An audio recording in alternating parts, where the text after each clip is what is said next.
Hello friends, welcome to your channel Quarterback Guide Education. Today I'm gonna to share a speech on Ozone Day. You can use it as a speech or article or your project or your essay writing. So anyway, you can use it. So let's get started.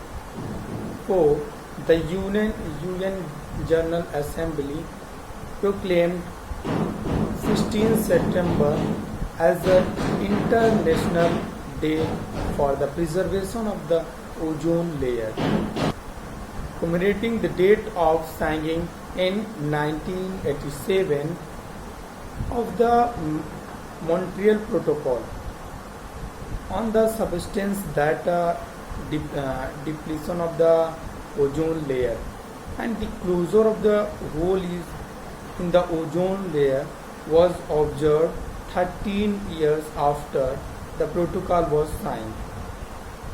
Due to the nature of the gases responsible for the ozone depletion, their chemical effects are expected to continue for the between 15 and 100 years.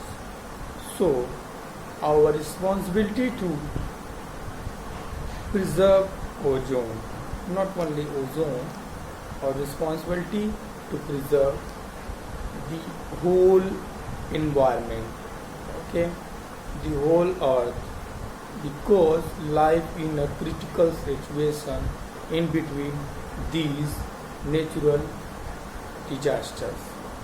So thank you. San Antonio health authorities attacked germ carriers on a citywide front.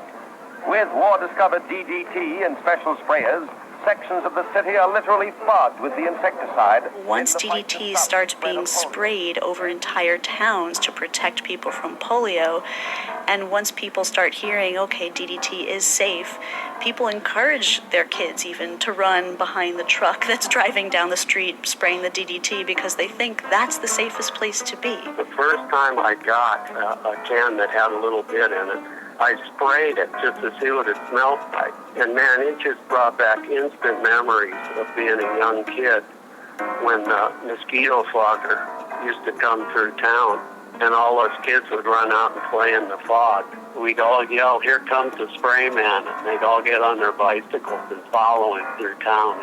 And that's just the way